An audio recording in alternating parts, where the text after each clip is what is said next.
Hello YouTube, this is seiko007 and today I'm reviewing the Seiko skx007. I wanted to make this review before I modified it. I'm eventually going to customize it to my taste, but as of right now the only modification is the Blue Shark NATO. And I'm not going to go focus too hard on the stats and specifications.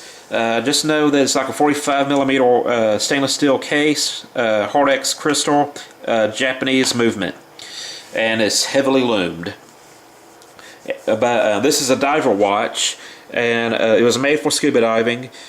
And a lot of people refer to these as desk divers because most people who buy dive watches don't actually scuba dive. They wear them as a fashion statement because they think they look cool, and they have some practical aspects to them as well. But it's kind of a joke. They call them desk divers because they never see water. I am glad to tell you that this is not a desk diver. I have not scuba dived with it, but I was in and out of the Gulf of Mexico with it. I have no problem scuba diving with it if I had the opportunity. I am certified in scuba diving, but I can't afford it right now. It's very expensive. So maybe sometime in the future I'll be able to scuba dive again. But I was saltwater fishing, I was crabbing, I was kayaking, swimming in the Gulf of Mexico,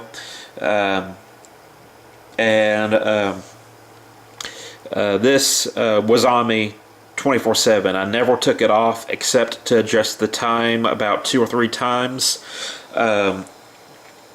What makes it a diver has the unidirectional bezel, which I'll show you that. This is the unidirectional bezel. You move the arrow, which is your 12 o'clock marker, over the minute hand, and then you know if the minute moves to this indice or this line, it's a 5 minutes, 10 minutes, 15 minutes, 20 minutes. It's how you keep up with your bottom time. It's how you keep up with how long you've been underwater, which is important. And also helps you with your safety stops. It doesn't really tell you how much oxygen's in your tank because the consumption of oxygen is unique to every individual. You know, I might use more oxygen than a small girl. A fat person might use more oxygen than me. You know, it doesn't really tell you how much oxygen is in your tank, but it will let you know how long you've been underwater. And if you feel so, if you feel that you need to check your oxygen, use the gauge. That's how you check the air in your tank. This is one of my favorite watches that I own. I have the Seiko Turtle reissue. I have this Swiss Wingle Grenadier.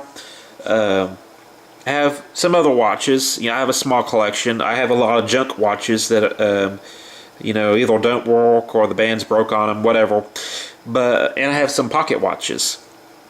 But this one is probably my favorite, even though this one's the more expensive one with the more with the better movement in it. I want to say is a better movement. It's just a more convenient movement. This one you can't manually wind up. You have to spin it or shake it, shuffle, you know, move your arm a little bit in order to wind it. You actually have to move the rotor to wind this watch. This one you can wind without moving the rotor. Something I also like is that you can see that the secondary language on the day is Spanish. If you wanted to change the day, it's in Spanish, which I really like. And I'm studying Spanish, so I just kind of think it's cool that you can do that. So I lost my train of thought, I'm sorry. So yeah, I enjoy the Spanish, I enjoy the English. This is one of my favorite watches. I want to take some time to talk about the stock bands and the what you call it, NATO that I put on here. I don't trust silicone bands. I've had several of them that broke all from Casio. I don't know if that's just unique with Casio, but I've had 3 different silicone bands from Casio break, both on the Pathfinder and the G-Shock. Something to keep in mind, that one end of the of this band is connected to one spring ball, and this one's connected to the other spring ball. If one spring ball fails, you lose one of your bands, you lose the watch. With a NATO, the way that it's laid out, one strap is connected to both spring balls, so if you lose one spring ball, the watch is just going to flap and be very annoying, but it will not. You will not lose the watch, so that's why I like NATOs. And with the Bond NATO, especially this black and gray, I think is very versatile. You can dress it up or dress it down. Usually NATOs are not considered a dressy item, but because James Bond is associated with this black and gray NATO, and he wears it with a tux, you can kind of get away with this one, with this black and gray combination. There's actually 2 different Bond NATOs. There's this one, which is associated with like Pierce Brosnan and Daniel Craig, and then there's the green, red, and black one, which is associated with Sean Connery. Something else to note, expensive NATO versus cheap NATO. The hardware on the cheap NATO is thinner and more flimsy than the beefy hardware on the expensive NATO. You got a thicker tongue, thicker brackets, thicker buckle. Also, if you can feel the difference, this one feels a lot more glossy. This one is slightly, it's not a bad feeling, and certainly if you bought this one and never experienced this one, you would be completely happy with this.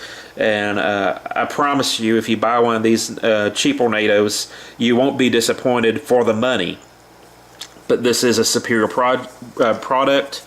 You can see you have defined swirl holes cut in the strap to accommodate the thick tongue. This one, you have some small holes, and this one's considerably older, but you can see that the holes are kind of messing up, wearing out. But yes, this is my favorite watch in my collection as of right now. These Seiko SKXs are kind of known as the Honda Civic of the diver watch world, because they're almost infinitely customizable. And there's some people who customize these watches and sell them, and that's kind of their side hustle. Really enjoy these watches. Something to keep in mind if you decide to take the rubber band off, that these spring balls are really overbuilt, and you don't have a whole lot of room to get the spring ball tool over this area right here to remove them. And it took me a good 30 minutes, if not 45 minutes, just to remove these spring balls. And I ended up cutting myself with the spring ball tool.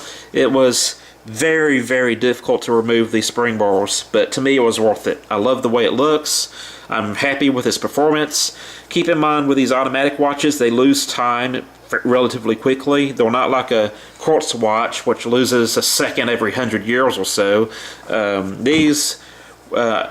wore this continuously for a week, and I had to adjust the time about 2 or 3 times during my vacation. So yeah, just keep that in mind. And this is about a $200 watch. It's a good starting diver watch. If you're going to get your first diver, actually I bought this one first, and then I ended up buying this one. But if you're going to buy your first diver, I would say the SKX or the SK. Well, I'd say any of the SKX series would be a good place to start. It's relatively affordable compared to dive watches in general, and they're good built or well built in my opinion.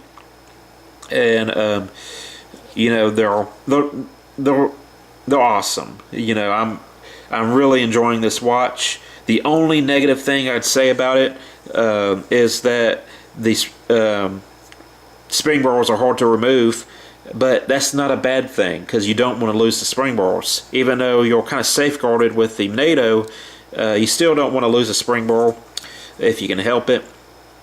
And that's pretty much the review.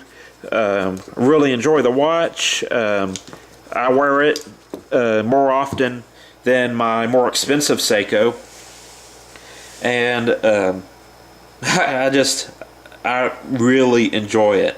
I am new to the world of watches. I have a watch collection, but I'm not a horologist. It's an interest of mine, but I don't know a whole lot, so I don't know how to explain to you exactly why this watch is better than the Seiko 5.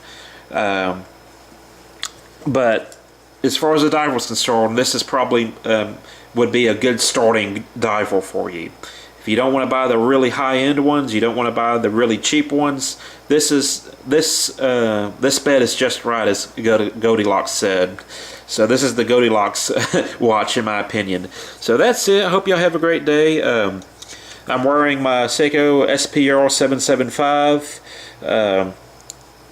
and this is the watch that I wore to the beach, and I see no ill effects of wearing it in salt water. It has a cool little design on the back. It's a Japanese painting. I forget the man who painted this, but it's one of my favorite Japanese art pieces.